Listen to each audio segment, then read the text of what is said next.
দেখুন, একটি দেশকে উন্নতি করতে হলে সবচেয়ে গুরুত্বপূর্ণ যে বিষয়টি থাকে সেটি হলো রাস্তা বা পরিবহন ব্যবস্থা। আমরা সবাই জানি ভারত এই সময়ে 2026 সালে এসে চীনকে পিছনে ফেলে দ্বিতীয় বৃহত্তম সড়ক নেটওয়ার্কে পৌঁছে গেছে। কিন্তু তার বিপরীতে যদি আমরা গ্রামীণ সড়কের দিকে তাকাই তাহলে এই অবস্থা আমরা দেখতে পাই। শুধু এই রাস্তা নয়, অনেক রাস্তা আছে গ্রামীণ অঞ্চলে যেগুলোর রাস্তা এত খারাপ যেখানে সাধারণ মানুষ চলাচল করা অনেক কঠিন হয়ে গেছে। আজকে আমরা যেই রাস্তায় দাঁড়িয়ে আছি ওনারা পরিচয় আগেই দিয়েছেন, এটি হচ্ছে লায়লাপুর থেকে হাওইতাং বেরোনোর একমাত্র রাস্তা, যেখানে কয়েক হাজার মানুষ বসবাস করে। এখানে রয়েছে হাসপাতাল, রয়েছে হসপিটাল, স্কুল, কলেজ, এইসব সবে যাতায়াত করতে এই একমাত্র রাস্তা ব্যবহার করে মানুষ। বাজারহাটে যাওয়ার জন্য ব্যবহার করে এই রাস্তা। কিন্তু আমাদের প্রশ্ন হলো, এত মানুষ বসবাস করা সত্ত্বেও কেন এই রাস্তার কাজ হচ্ছে না? আজ থেকে কয়েক বছর আগে হয়তো এই রাস্তায় কাজ হয়েছিল, কিন্তু সরকারি নিয়ম অনুযায়ী প্রত্যেক 5 বছরে একবার মেরামত করতে হয়, কিন্তু এই রাস্তায় এখনো মেরামত হচ্ছে না।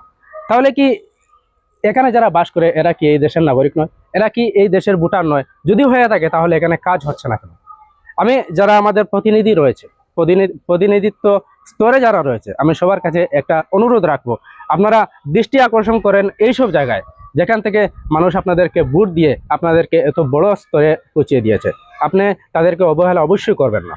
আর এই রাস্তা যে শুধু একটি গ্রামীণ রাস্তা তা বললে কিন্তু ভুল হবে, কারণ এখান থেকে সামান্য কয়েক কিলোমিটার আগে রয়েছে আসাম সীমান্ত, মিজোরাম বর্ডার। তো এখানে একটি গুরুত্বপূর্ণ বিষয় হলো, এখানে আসামের ফোর্স যারা রয়েছে, আসাম পুলিশ যারা রয়েছে, তাদেরকে রীতিমতো এখানে পেট্রোলিং করতে হয়।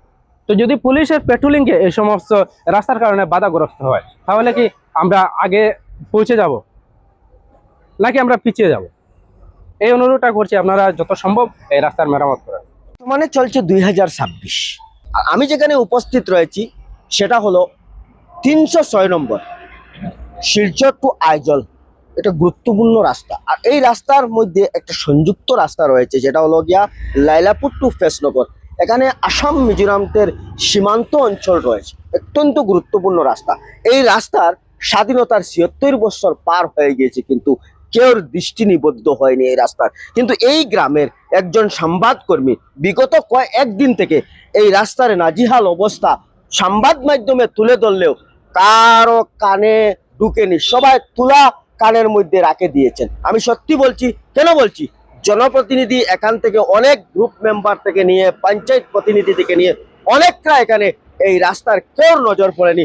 ভোট আসলে আমাকে ভোট দেবেন, ভোট শেষ হওয়ার পরে কেউ কাউকে চিনে না। তো আমি এই বিষয়ে একজন সংবাদকর্মী ভাই, আর এই রাস্তা থেকে দিনে রাতে চলাফেরা করেন, রাতের নিশায় সংবাদ সংগ্রহ করতে যাতে এই রাস্তায় যাওয়া আসা, ওনার কাছ থেকে জানার চেষ্টা করব। বিগত দিন থেকে আপনি দেখছি প্রতিনিয়ত আপনি নিউজ করে যাচ্ছেন, কিন্তু কোনো আসর হয় না কেন?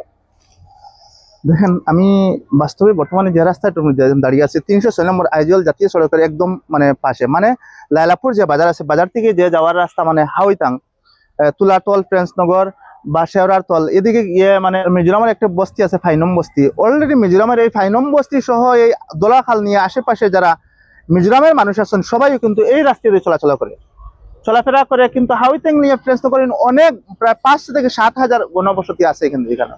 কিন্তু চলার পথে এই রাস্তাটা যদি আপনারা দেখেন তাহলে আপনারা বুঝতে পারবেন যে দেশ যখন 5G'র যুগে তখন আমরা কোথায় বাস করছি। তাও মানে কিন্তু এই রাস্তাটা দেখাচ্ছে আপনাদেরকে। গ্রাম অঞ্চলের ভিতরের দৃশ্যগুলো যদি আপনারা দেখেন তাহলে আপনারা চমকে যাবেন যে মানুষ কি এইসব জায়গাতে এখন বসবাস করছেন। আপনারা যদি দেখেন তাহলে বলবেন। যদি নামে ডিজিটাল ইন্ডিয়া হয় তো তাহলে হবে না, কাজে হতে হবে। আর কাজে হতে হলে বিভিন্ন সংবাদ মাধ্যমে, পত্রিকায়, বিভিন্ন বড় বড় নিউজ চ্যানেলে আমি তুলে ধরেছি বিভিন্ন সময়, কিন্তু এখনো কোনো এগুলোর কোনো কাজ হয়নি। 10-15 বছর আগে একবার কাজ হয়েছিল। দলাই বিধায়ক শ্রী অমিয়কান্ত দাস মহাশয়, আপনার দৃষ্টি আকর্ষণ করে বলছি এই রাস্তাটা যাতে একটু খেয়াল করেন, যাতে আমরা চলাফেরা করতে পারি। এটাই বলতে চাই। ধন্যবাদ। আমার সাথে আরেকজন সংবাদকর্মী রয়েছেন, ওনার কাছ থেকে জানতে পারবো। আমরা শুনতে পেয়েছি এখানে একজন ভাই, উনি বলছেন যে এটার কোনো সুরাহা হয় না। কেন হয় না? কেননা 5G'র যুগ চলছে, আর এই গ্রামীণ রাস্তা নয়, এখানে একটা আসাম পুলিশের একটা পাহারাদারি রয়েছে। এখানে বিভিন্ন মানুষ চলাচল, পড়ুয়া ছাত্রছাত্রীদের নিয়ে অনেক যানবাহন এখান থেকে চলাচল করে।